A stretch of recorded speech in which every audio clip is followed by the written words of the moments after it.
Salut Toto, salut ça va? Ça va bien, merci. Bonjour Olive, bonjour Fanny. Excité par ce dernier Tom Talks? Du confinement. Ce sera le dernier.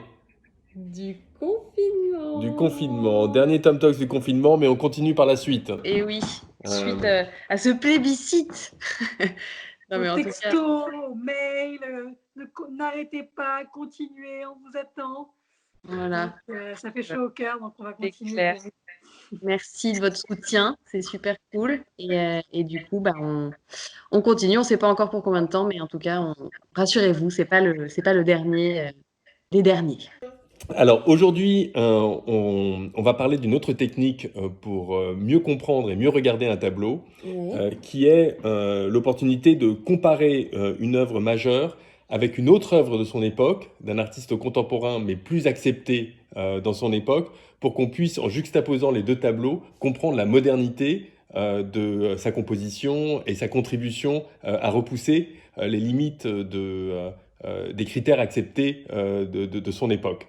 Donc, on a parlé des asperges la dernière fois, une petite nature morte de Manet, mais cette fois-ci, on va parler de l'un de ses chefs-d'œuvre incontestés, qui est l'Olympia de Manet, qui se trouve au musée d'Orsay, et qui a été peint en 1863, et qui représente une femme nue sur un lit, un sujet assez similaire à un tableau qui a été exposé en 1863 également, qui est la naissance de Vénus de Alexandre Cabanel, qui est un tableau qui se trouve également au musée d'Orsay. Et si ces deux tableaux présentent des sujets similaires, ils n'ont pas du tout rapporté le même succès auprès du public. Il nous fait des petits effets de suspense. Alors, c'est important de noter que l'Olympia de Manet a été exposée 2 ans plus tard, en 1865, au Salon. En 1863, la naissance de Vénus de Cabanel a été exposée avec un tableau de Manet, mais qui était le déjeuner sur l'herbe. Et le tableau de Manet a finalement été refusé du salon officiel et a été accepté au Salon des Refusés. C'était quoi le salon des refusés? Le Salon des Refusés, c'était tous les tableaux qui n'étaient pas acceptés par le salon officiel et qui ne correspondaient pas aux critères académiques de l'époque. D'accord.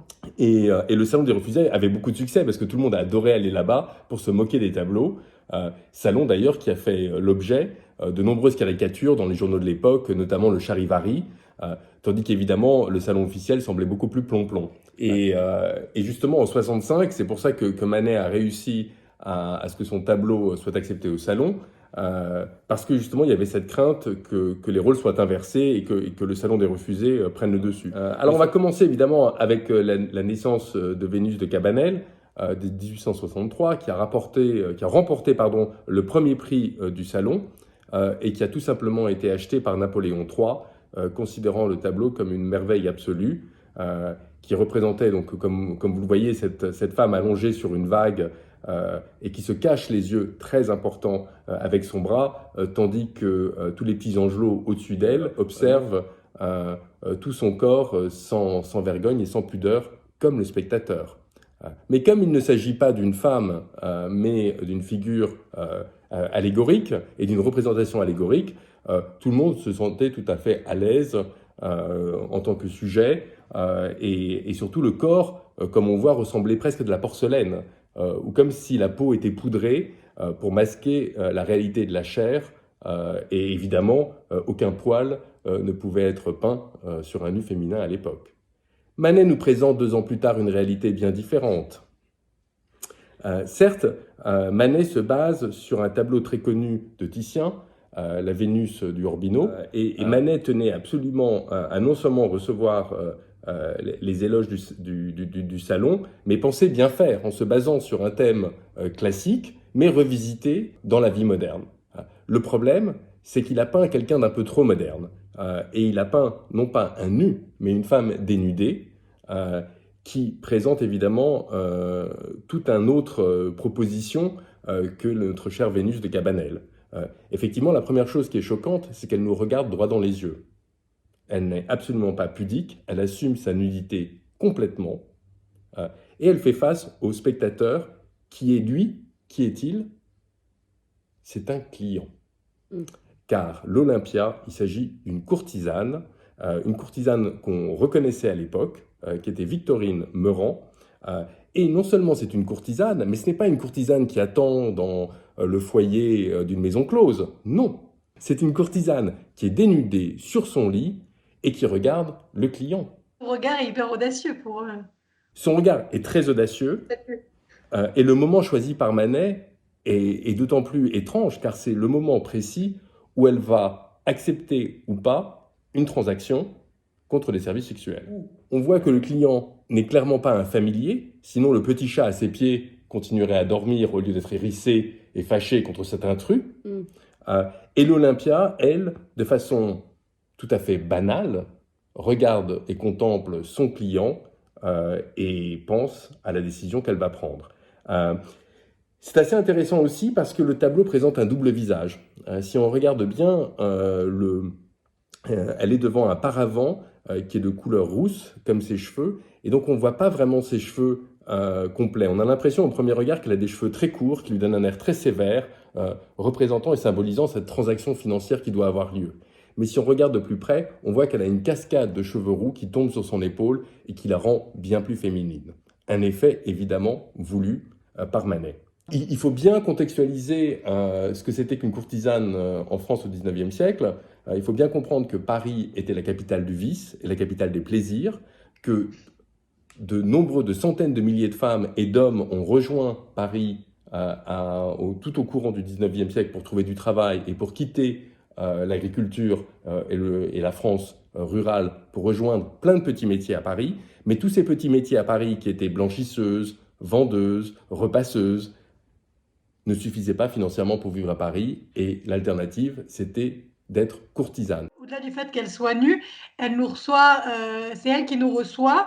On pourrait croire que le visiteur se soumet vraiment à elle, presque fait une révérence. Il y a sa servante qui est juste derrière elle. C'est assez troublant de voir que justement une prostituée est montrée presque comme une figure royale et que ça pourrait être un portrait d'une grande famille, quoi. Exactement. Le pouvoir est inversé. Le pouvoir est inversé, c'est elle qui détient le pouvoir et qui l'impose au spectateur. Contrairement à la Vénus de Cabanel, qui elle est tellement pudique qu'elle se cache même les yeux et n'assume pas du tout sa nudité, qui n'en est pas une. Puisque Émile Zola a critiqué le Cabanel en disant « Mais qu'est-ce que c'est que ce tableau ? Cette femme, on dirait un cadavre ou un objet en porcelaine, c'est pas du tout une femme. » Émile Zola, un des rares écrivains à avoir défendu le tableau à l'époque. Et le Manet à l'époque, l'Olympia. Ouais. C'est Émile Zola qui lui aussi était dans cette réalité de la modernité et dans cette notion de peindre de son temps. Et lui, il admirait énormément l'œuvre de Manet. Et d'ailleurs, il y a un portrait absolument célèbre et magnifique qui date de, je crois, 1869, qui est au musée d'Orsay, qui est le portrait de Zola, où on voit sur le bureau de Zola le petit fascicule sur l'Olympia et l'image de l'Olympia, où Manet remercie d'une certaine manière par ce témoignage le soutien qu'il a reçu tout au long de sa carrière de Zola. Et ce qui rend l'œuvre de Manet très intéressante, c'est que Manet fait également, comme Zola, un commentaire social sur les conditions humaines des sujets qu'il choisissait et de la souffrance des classes sociales les plus modestes parisiennes. Et d'une certaine manière, il met en avant la personnalité de Victorine Meurent pour défier ces classes sociales. Donc elle, Victorine Meurent, c'était qui exactement? Parce que là, elle revient sans cesse, mais c'était... Alors, Victorine Meurent, pendant longtemps, a été un personnage un peu mystérieux, mais en fait, c'était un modèle et une artiste à part entière, que probablement Édouard Manet a rencontré dans l'atelier de Thomas Couture. On n'est pas très très sûr de quand ils se sont rencontrés, mais c'est devenu l'un des modèles principaux d'Édouard Manet.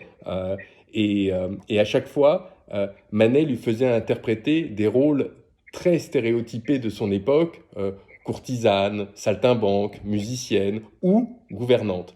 Mais à chaque fois, le caractère de Victorine Meurent lui donne une modernité absolument incroyable. À chaque fois, elle défie le spectateur de par son regard et elle transgresse son rang social ou le rang social que Manet lui attribue à travers son rôle. Et en plus, cette classe sociale qui normalement ne vit pas et ne côtoie pas la grande bourgeoisie ou l'aristocratie française, là dans ce tableau, elle est projetée au premier plan dans le même espace que le spectateur. Donc elle confronte le spectateur de par sa présence. Et d'une certaine manière, mettre le spectateur face à ses responsabilités sociales.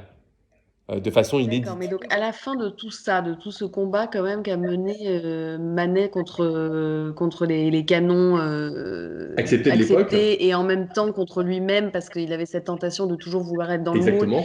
Qu'est-ce qui s'est passé à la fin de sa vie? Enfin, finalement, il a réussi à avoir cette consécration et d'être reconnu pour cette modernité-là, justement, avant de mourir? Non.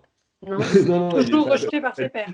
Pas du tout. La plupart des tableaux sont restés dans l'atelier de Manet et ont fait l'objet d'une vente par sa veuve après son décès en 1883. La vente a eu lieu en 1884 et ces tableaux ont été dispersés. D'ailleurs, l'Olympia a figuré dans la vente de Manet, mais n'a pas obtenu la somme nécessaire pour se vendre.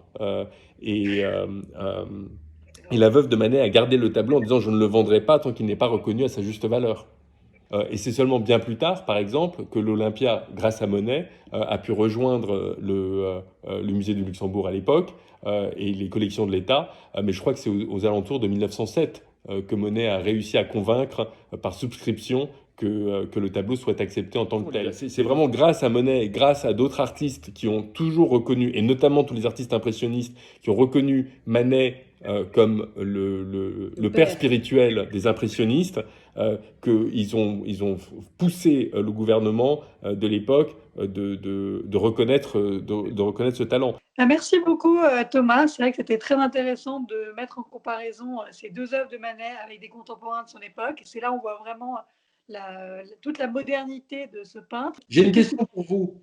Oui. De quoi voulez-vous que je parle vendredi prochain? Ah, bonne question. Eh ben, bonne question dont on va se décharger sur nos Willovers. Peut-être, non? Dites-nous ce que vous en pensez.